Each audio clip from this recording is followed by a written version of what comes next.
Good afternoon students, class 9 वर्ष number 25 और like share comment जरूर कीजिए बेटा राधारानी फ्रीसन को।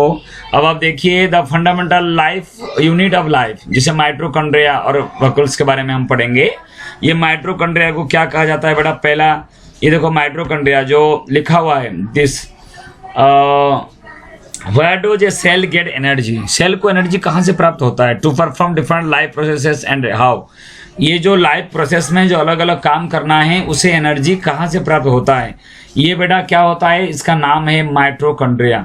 माइटोकॉन्ड्रिया के अंदर जो है देखो लिखा है all necessary energy required for various chemical activities to perform different life processes released by mitochondria. किसके द्वारा? Mitochondria.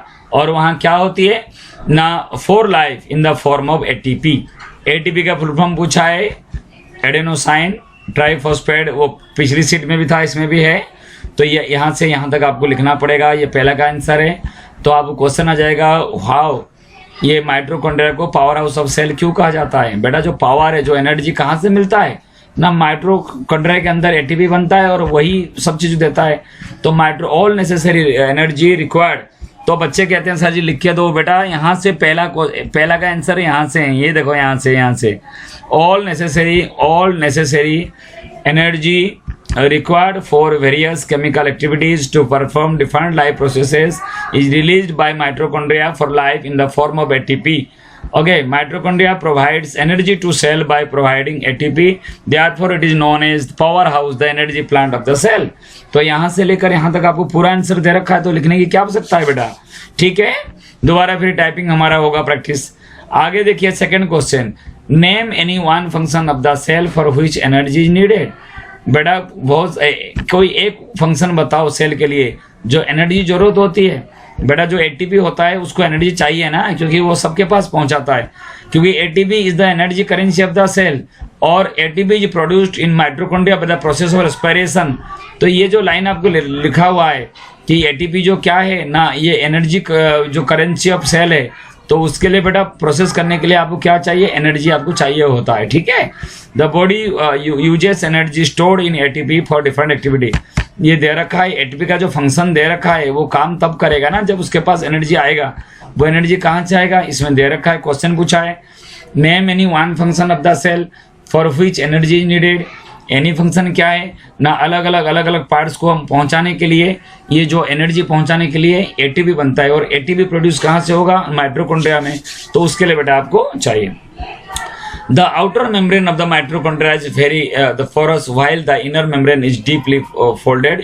Mitochondria is a cell organ that has its own DNA and ribosome. उसके अंदर होता है अपना DNA और राइबोसोम, ओके। और therefore it can make some of its protein by its own. कुछ तो वो बनाता है, अपने आप बनाता है, लेकिन उसके लिए भी उसको जरूरत है, फूड की जरूरत होगा, या उसको जरूरत है बेटा किसके लिए? एनर्जी की आवश्यकता होती है। ठीक है, आगे जो थर्ड क्वेश्चन दे रखा है, vacuoles are the important part of which cell. Important part ऐसे एनिमल सेल्स में ये लिखा है साफ बेटा कि ये एनिमल सेल्स में या तो बहुत छोटा होता है या एब्सेंट होती है, लेकिन प्लांट सेल में होता है।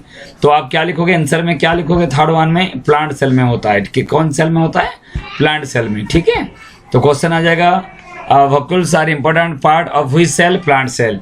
Name the membrane of the vacuoles, ये लिखा है the cell membrane of the vacuoles is known as tonoplast. तो यहाँ से यहाँ तक आधा यहाँ से यहाँ तक हो गया और आधे उधर हो गया। What is the full form of ATP? तो एटीपी आपको बताया गया, इधर आपका आ गया एटीपी के लिए बेटा। ये देखो ये आपका हो गया, क्वेश्चन नंबर 4 का आंसर हो गया ये। ठीक है ना, एडेनोसाइन ट्राइफॉस्फेट क्लियर हो गया। उसके बाद हम आते हैं पांचवा में आते हैं, name 3 substance stored in vacuoles of a plant cell. बेटा बहुत सारी चीजें इसमें दे रखा है, देखो amino acid, the various organic acid, ये सारे। तो ये आपका हो गया पांचवा। तो दोबारा बेटा मैं आपको रिपीट कर देता हूँ, आप समझ नहीं पाते हो इसलिए बोलते हो। तो powerhouse of the cell यहाँ से लेकर यहाँ तक आप करेंगे। Second, the function of ATP जो काम करता है उसके ऊपर लिखोगे। तीसरा आपको दे रखा है important part of the which cell ना, प्लांट सेल लिखोगे। और नेम द मेम्ब्रेन, वो यहाँ से the cell membrane of the vacuoles is known as the tonoplast, ये लिखोगे।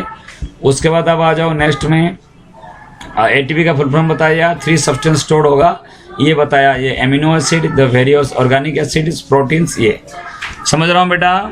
आपको समझ में आ गया होगा। बाय बेटा, टेक केयर बेटा, सब्सक्राइब, लाइक और कमेंट जरूर करना। नहीं भी आया तो भी कमेंट करना, कोई बात नहीं बेटा। बाय बेटा।